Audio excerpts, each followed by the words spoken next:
Hi. Welcome back to the Crossroads. Thanks for stopping by and taking a walk down to meet me. I got a few messages when I was in the water. I have no notes. I have no cards. I've started this video like 6 different times already, and I really don't know how to get into it, so I'm just going to jump into it.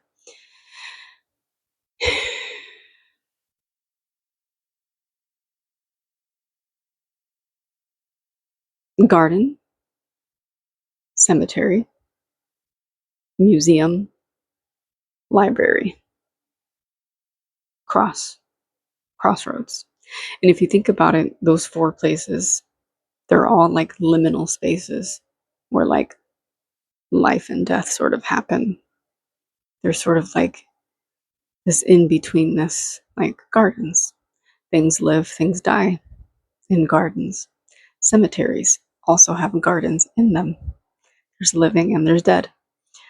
Museums, liminal spaces, um, things that belonged once to the living or that living people once created. Some of those people are still alive, some of them are dead.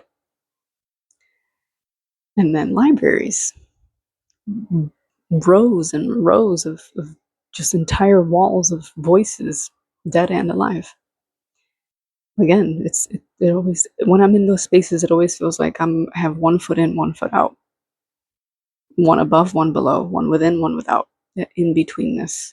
It's very trickster spirit, very, very Papa Legba, here, there, very crossroads energy. And I love that. And something told me very clearly, stop fucking around with dead things. What you want to do is go from a spiritual, energetic, again, this is all metaphor, okay? Spiritually, energetically, emotionally, you want to go from necrophiliac, which is technically digging up dead things and fucking around with them, to a spiritual, emotional, energetic necromancer, which is somebody who tends to dead things with respect, with honor, with boundaries,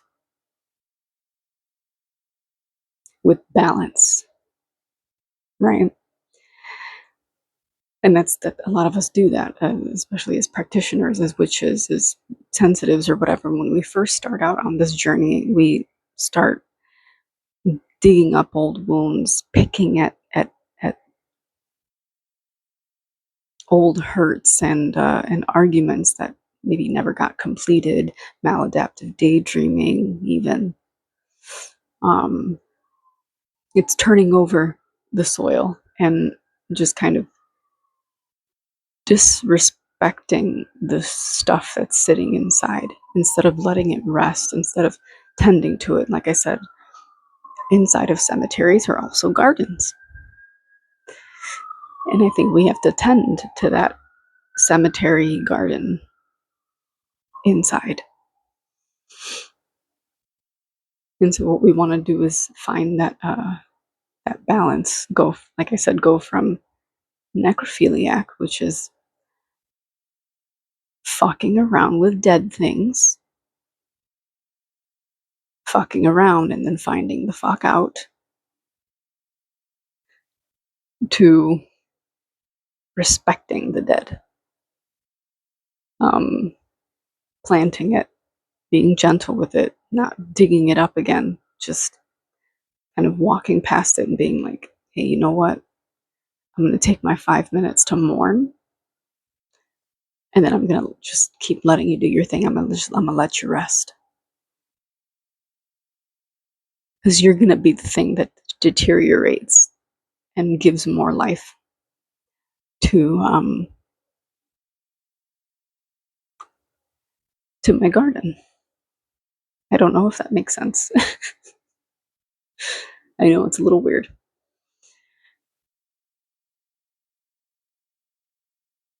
But yeah, those 4 liminal spaces, it reminded me of like the 4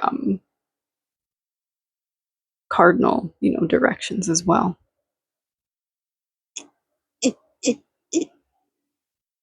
Interesting. Also, I made a cootie catcher with like little charms attached to it and seashells and a little bell on it. And then on the inside, I have messages. One says burnt match. It's very sloppy little prototype. Very cheap, but I had fun with it. And then I attached like little, it looks like a little gree bag, little charm bag with like herbs in it. And then I put the sticker in there as well. I think it says like the 7 chakras. And then, and then I put a little mirror thing there, like a little, I don't know, like a little reflective thing. And each one has numbers. You see, like that one has 8 on it. Because I don't know, I thought of like a mirror infinity sign. So you know how mirrors kind of just go on forever. I don't know, and I intuitively put numbers like where I thought that they were supposed to go, like just because. But then the outside, I put a little moon, and I put a little spiral there, and then I put I think the Sagittarius arrow. It doesn't have to be Sagittarius, but I like my little tattoo there. And I put the star, a little happy star. Look at him, he's got freckles on him. And then on the inside flaps, I put 333. And then, let's see, inside this flappy, I made it like a little pyramid.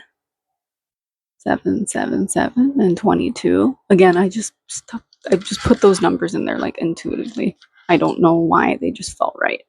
And then here I have 13 and 44. A little heart there. I want to start making these like in a fancier way. And then I've got 888 on near. Again, I don't know why I circled or underlined some of these, but it just made sense. And then on the inside, like that's where I'm going to put the messages. But the way I make cootie catchers is that I like designing them first and then waiting for like the right kind of intuitive messages to hit me. So sometimes I'll wake up and be like, that message belongs in the number 8 flappy, or like, I'll like come out of the shower and be like, okay, this message is going to go under the number 6 flappy or whatever. And I don't know. I love making cootie catchers. I realized that I was like good at it. Maybe not like arts and crafts, but eventually I do want to get better at it. But I was good at like the messages that I would write inside of them. And I would like kind of make some for people. I remember I made one that was like supernatural themed. And it was all red, like a beautiful bright red paper. And I wrote like, Crowley would tell you this situation, and Bobby Singer would say this to snap you out of this situation, and follow in Castiel's footsteps if you want to be successful, and he would have done this and this or whatever. I love it. It makes me so happy. It brings out like my inner child, my little baby in there. I don't know. I'm excited to like keep making these. It's so much fun. I think I spent like 4 hours trying to perfectly design this shitty little cutie catcher. I love the name so much too, because it gives you that feeling of like school desks, sleepovers, anticipation, like I don't know. And then like with the symbols included and not just numbers, I feel like that makes it super fun. So I don't know. I'm gonna keep making them and I'm gonna keep showing them to y'all. But yeah, if you're rocking with what I'm saying, like, share, subscribe if you feel called to. I'm gonna put all the delicious links in the description box. If you would like to take a walk a little further down the crossroads with me, I got my Substack. I write a lot about neurobiology, poetry, love, sex, trauma-informed healing, somatic healing, all that, all the yummies. I also offer free dream readings on my Twitter and my Instagram, so you can DM me on there, or you could message me on here as well. And we can like get the process started here first, and then we can maybe switch to another platform if you feel comfortable. Um, what else? Yeah, I think that's pretty much it. So yeah, if you want to leave your offerings, or at the crossroads, or just check it out, feel free to do so. And thank you. Just thank you.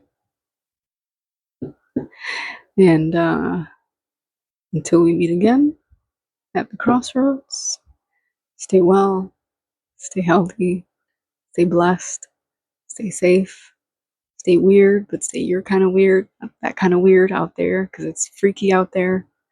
So it's not your kind of good freaky. Um, yeah. Bye.